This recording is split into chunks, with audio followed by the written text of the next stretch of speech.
Shalom, selamat pagi. Renungan pagi Sabda Bina Umat, Kamis 11 Agustus 2022. Firman Tuhan pagi ini terambil dari Hakim-Hakim 11 ayat 1 sampai 11. Demikian firman Tuhan. Adapun Yefta, orang Gilead itu adalah seorang pahlawan yang gagah perkasa, tetapi ia anak seorang perempuan sundal. Ayah Yefta ialah Gilead.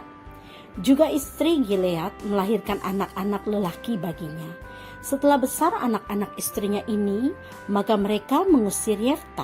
Katanya kepadanya, "Engkau tidak mendapat milik pusaka dalam keluarga kami, sebab engkau anak dari perempuan lain." Maka larilah Yefta dari saudara-saudaranya itu dan diam di tanah Top. Di sana berkumpullah kepadanya petualang-petualangan yang pergi merampok bersama-sama dengan dia. Beberapa waktu kemudian Bani Amon berperang melawan orang Israel. Dan ketika Bani Amon itu berperang melawan orang Israel, pergilah para tua-tua Gilead menjemput Yefta dari tanah Top. Kata mereka kepada Yefta, "Mari jadilah panglima kami dan biarlah kita berperang melawan Bani Amon." Tetapi kata Yefta kepada para tua-tua Gilead itu, "Bukankah kamu sendiri membenci aku dan mengusir aku dari keluargaku? Mengapa kamu datang sekarang kepadaku pada waktu kamu terdesak?" Kemudian berkatalah para tua-tua Gilead kepada Yefta, "Memang kami datang kembali sekarang kepadamu. Ikutlah kami dan berperanglah melawan Bani Amon. Maka engkau akan menjadi kepala atas kami, atas seluruh penduduk Gilead."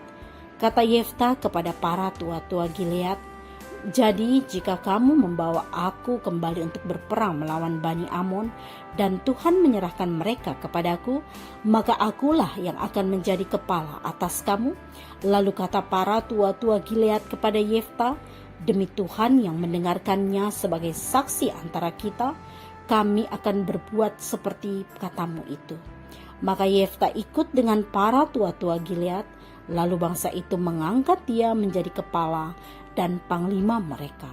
Tetapi Yefta membawa seluruh perkaranya itu ke hadapan Tuhan di Mizpah. Demikian firman Tuhan. Renungan pagi ini bertema mengampuni dan melupakan. Setiap orang pasti memiliki masa lalu, termasuk kenangan yang indah ataupun yang menyakitkan. Yefta sendiri memiliki masa lalu yang pahit ketika ia diusir oleh ibu tirinya dan saudara-saudaranya karena ia adalah anak yang lahir dari perempuan sundal. Kepahitannya semakin bertambah ketika lingkungan sekitarnya, yakni para tua-tua Gilead, ikut membenci dan mengusirnya dari keluarganya. Akibat pengusiran tersebut, Yefta pun lari dari saudara-saudaranya dan terpaksa menetap di tanah Top. Di sana ia bersekutu dengan para petualang yang kemudian merampok suku-suku Kanaan demi melindungi desa-desa Israel. Perbuatan Yefta inilah yang kemungkinan memotivasi para tua-tua Gilead datang kepadanya, lalu membujuknya agar ia menjadi pemimpin Israel melawan Bani Amon. Merespon permintaan orang-orang Gilead, Yefta mengajukan syarat. Ia ingin supaya mereka mengangkatnya menjadi kepala jika Tuhan menyerahkan Bani Amon kepadanya. Kesepakatan pun terjadi dan kehidupan Yefta berangsur-angsur pulih. Kini ia menjadi panglima yang dihormati dan diandalkan bangsanya. Kisah Yefta memperlihatkan bahwa setiap persoalan ada tanggal kadaluarsanya. Memang persoalan adalah perkara yang tidak terhindarkan di dunia ini. Namun jika persoalan itu disikapi dengan tepat, ia dapat menjadi kesempatan untuk mengupayakan kesejahteraan. Sama seperti kepada Yefta, Tuhan berkenan memulihkan setiap luka masa lalu yang menyakiti kita. Asalkan kita percaya dan menyerahkannya kepada Tuhan.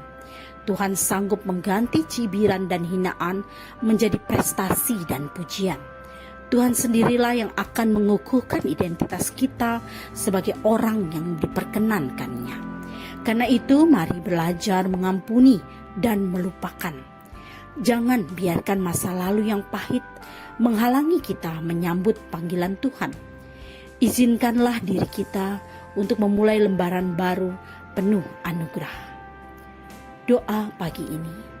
Tuhan, kami berterima kasih atas kekuatan yang Engkau berikan dalam menghadapi persoalan pelik. Tolonglah kami untuk menjadikan masa lalu sebagai referensi dan masa kini sebagai kesempatan yang baik. Amin. Demikianlah renungan pagi ini. Selamat beraktivitas. Tuhan Yesus memberkati.